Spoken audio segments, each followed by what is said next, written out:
Magandang buhay mga kabombit! At may audition nga na naman tayo ngayon! At kaya naman today magkukommute kami dahil coding nga ni Blackie ngayon. Sobrang init nga ng mga oras na yan. At kaya naman talagang nakakashoot ang inamin. At ayun na nga, habang nasa biyahe kami, busy ang isang talent ko naglalaro ng skate. At ayun na nga, maigi, walang traffic ng mga oras na yan. Kaya naman, tuloy-tuloy lang ang aming biyahe. At ayun na nga, pagbaba namin ng jeep, ayan at kami ay naglalakad na papunta ng agency. Sobrang saya pa nga ng isang kasama namin, talaga nakakashoot ang ginamit. At ayun na nga, malapit na kami sa agency. At habang papalapit nga kami sa agency, sila kinakabahan na naman. At itong isang talent ko ay tawa ng tawa talaga. At pagdating nga namin sa agency, kami ay umakyat na sa aming pwesto. At nagayos at nagbihis na nga rin sila.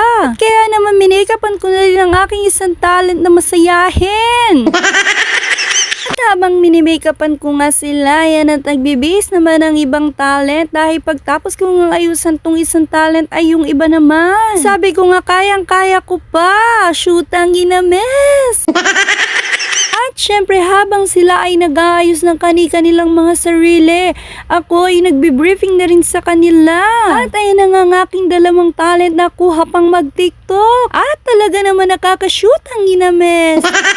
At pagtapos ko nga sila make-upan dyan, ayan at kinulot-kulot at plinansya ko na nga ang kanilang mga buhok. Wow! At nang matapos ko nga sila ayusan, ayan ang aking isang talent, malapit na siya bumiyahe papuntang Japan. Wow! At ayan na nga, bumaba na sila dahil simula ng audition. At ang bilis nga lang natapos ng audition at nakuha nga ang isa naming talent. Wow! At nang matapos niya nga makuha sa audition, ayan na, sa picture na siya agad. Wow! Tapos niya magpakuha ng picture at pinakain ko na siya at binigyan ko na nga ng aming baon. Hindi ko nga di halata talagang gutom siya, talaga naman nakakashoot ang inames.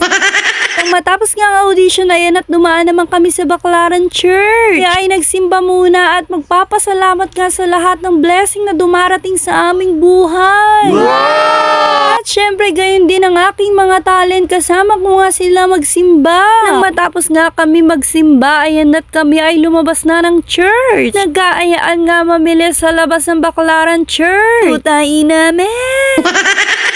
Dito nga sa labas ng Baclaran Church, ang daming tiyanggi-tiyanggi dito. Sobrang mura nga ng mga bilihin dito. Nang matapos nga kami mamili, ayan na at sumakay na kami pa uwi. Iniisip nga namin at baka abutin kami ng rush hour kaya kami nagmadali na umuwi. Yun na lang, wala pang traffic ng mga oras na yan. Kaya naman hanggang dito na lang. Thank you for watching. Babush!